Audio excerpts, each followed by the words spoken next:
कलियुग केवल नाम यधारा।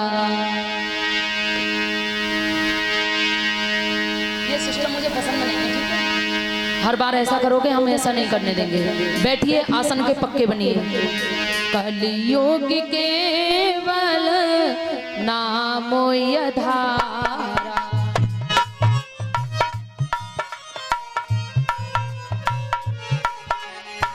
कलियुग केवल नाम यधारा।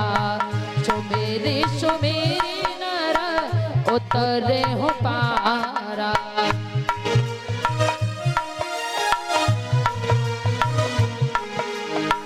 कलियुग केवल नाम यधारा, कलियुग कलियुग केवल नाम यधारा। सुमेरे सुमेरे नर उतरे हो पारा।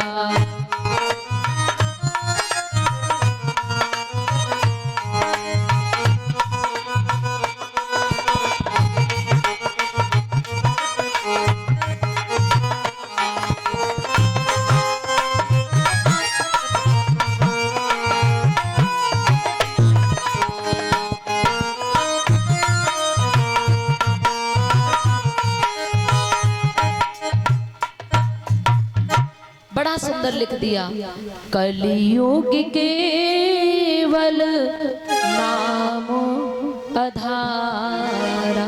कलियुग में केवल नाम के आधार से सुमेरे सुमेरे नर उतरे हो पारा। इस कलियुग के प्राणी पर इतना समय नहीं होगा कि वो 24 घंटे निरंतर गोविंद के आगे हाथ जोड़ के उनकी पूजा कर पाए, लेकिन अपने परिवार के भरण पोषण के साथ साथ घर गृहस्थी के काम करने के साथ साथ यदि वो परमात्मा का नाम गुनगुनाता जाएगा तब भी उसका भवसे बेड़ा पार हो जाएगा। सुमेरे सुमेरे नर उतरे हो पारा। केवल सुमिरन मात्र से भव से बेड़ा पार हो जाएगा। इतना बढ़िया व्यवस्था कर दिया महाराज। जैसे ही कहा कि मेरे अंदर ये खास गुण है। श्री सूत जी महाराज कहते हैं, हे शौनकादिऋषियों, जैसे ही कलियुग ने अपने अंदर जो गुण था वो बताया तो परीक्षित ने कहा ठीक है, हम आपको रहने के लिए स्थान देते हैं और उन स्थानों पर जाकर के आप रहिए। पहला स्थान असत्य, यानी जहाँ झूठ के अलावा कोई भलाई नहीं बुराई, जहाँ झूठ के अलावा कोई सत्य न बोला जाता हो। दूसरा स्थान मद, जहाँ अभिमानी लोग वास करते हो, जिस घर में अहंकारी जीव रहते हो। तीसरा स्थान निर्दयता, जिसके अंदर कोई दया न हो, यानी जहाँ कट घर हो महाराज। और चौथा स्थान आसक्ति। अब आसक्ति सब जानते ही हैं, कभी भी आ सकती, कैसे भी आ सकती, कहीं भी आ सकती और किधर से भी आ सकती, उसको कहते हैं आसक्ति। आसक्ति, मुझे अपने बेटे से बहुत आसक्ति है, यानी मैं इसके बिना नहीं रह सकता, इसका नाम है आसक्ति। और ये आसक्ति कभी भी कैसे भी आ सकती। ये चार स्थान दिए और चारों स्थान ऐसे दिए जहां कोई भी रहने को तैयार नहीं है। कलियुग कहने लगा महाराज आपकी आज्ञा हो तो मुझे एक वरदान और दे दो ना। बोले मांग लो। तो कहने लगा मेरी इच्छा है कि कभी कभी सोने में वास करूं। परीक्षित कहते हैं हाँ सोने में वास करो, लेकिन जो अनीत का सोना हो उसमें वास करो, जो नीत का सोना है उसमें तुम कभी वास नहीं कर सकते। यानी बेईमानी करके, जबरदस्ती चांटा मार के छड़ाया हुआ धन, अगर किसी भाई ने अपने भाई की बेईमानी करके हड़प के रखा है घर में, ऐसे धन में कलयुग का वास हो जाता है। तो महाराज हमें कभी किसी के धन को देख करके अपनी नीयत खराब नहीं करनी चाहिए। क्यों? क्योंकि उसमें कलयुग का वास होता है, और जहाँ कलयुग का धन आ जाता है, कलयुग जिसमें वास कर जाता है, और उस धन का हम प्रयोग करेंगे तो हमारी बुद्धि भ्रष्ट हो जाएगी, हमारी बुद्धि को खराब कर देगा। और जब बुद्धि खराब होगी तो कोई काम अच्छा नहीं कर सकते आप। परीक्षित ने ये बात कही कि जो अनित का धन हो उसमें वास करना। उसी समय कलयुग ने देखा कि महाराज परीक्षित अपने सर पर जो स्वर्ण मुकुट पहने थे वो अनित का धन था। क्यों? भीम जरासंध को मार के लाए थे, अनित का था। कलयुग ने सोचा ये मौका बहुत अच्छा है, ऐसा अवसर जिंदगी में फिर कभी आया ना आया कोई भरोसा नहीं, हम इस मौके को हाथ से नहीं जाने देंगे। तुरंत महाराज उस मुकुट में प्रवेश किया, और जब मुकुट में प्रवेश किया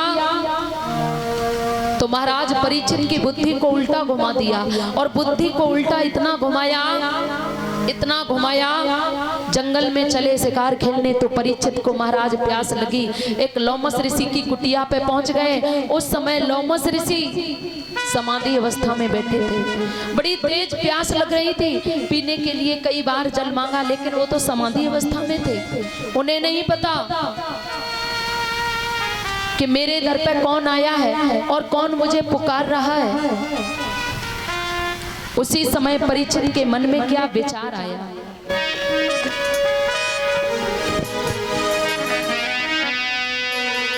अरे मान नहीं मेरो जानो, सन्यासी तूने मान नहीं मेरो जानो, सन्यासी तूने कर डारो या कहो मान, ए मान नहीं मेरो जानो, सन्यासी तूने मान नहीं मेरो जानो, सन्यासी तूने कर डारो या कहो मान।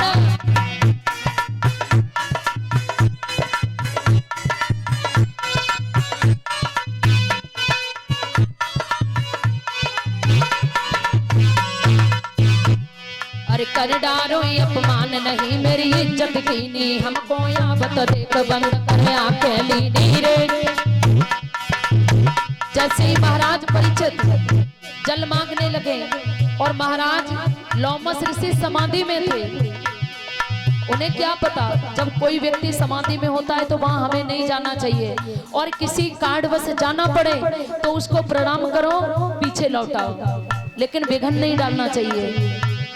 अरे कर डारो ये अपमान नहीं मेरी इज्जत कीनी, हमको यावत देख बंद कर आंखें लीनी रे। तुम हो पूरे पाखंडी और पाले बैठे ढोंग नहीं, तुम बने रहे संत अखंडी, मान नहीं मेरो जानो, सन्यासी तूने मान नहीं मेरो जानो, सन्यासी तूने कर डारो या कहो मान।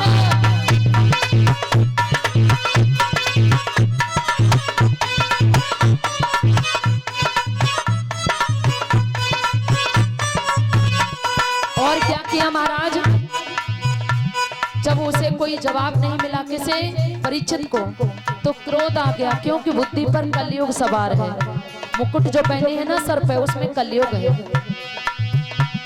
एक देखो करिया नाग भूपनी नजर बढ़ाई, धनुष से लय उठाए दयो गर्दन लटकाई रे। एक देखो करिया नाग भूपनी नजर उठाई, धनुष से लय उठाए दयो गर्दन लटकाई रे। और चल दीनों सतधारी और पहुंचो महल में जाए, करी ना तनिको हमारी, मान नहीं मेरो जानो, सन्यासी तूने मान नहीं मेरो जानो, सन्यासी तूने कर डारो या कहो मान।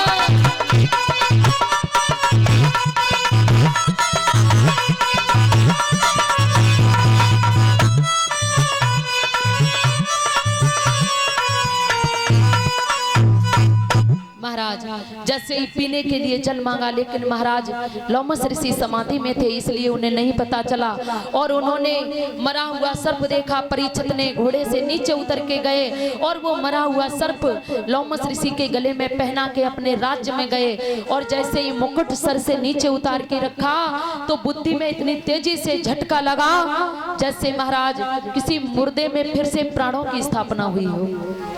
इतनी तेजी से झटका लगा, सोचने लगे प्रभु मैंने इन हाथों से क्या अनर्थ कर दिया। जिन साधु संतों का मैं इतना सम्मान करता था, आज इन हाथों से अपमान कर दिया, इसकी सजा मुझे अवश्य मिलनी चाहिए। इधर लोमस ऋषि के पुत्र श्रृंगी ऋषि आए, उन्होंने पिताजी के गले में मृतक सर्प डाला तो सब जान गए कि ये परीक्षित ने किया है। तो महाराज हाथ की अंजलि में जल लेके श्राप दे दिया, अरे वो परीक्षित तुमने मेरे पिता के गले में ये मरा हुआ सर्प डाला है, आज से लेके 7वें दिन ये मरा हुआ सर्प जीवित होके तुम्हें डस लेगा। श्राप दे दिया। लोमस ऋषि की समाधि खुली तो कहने लगे बेटा तुमने ये अनर्थ कर दिया। परीक्षित जैसा धर्मात्मा तो कोई राजा नहीं हुआ, जाओ जाकर के ये संदेश भिजवा दो परीक्षित के पास कि वो अपनी मुक्ति का मार्ग अपना ले, क्योंकि तक्षक उसे 7वें दिन हर हाल में काटेगा।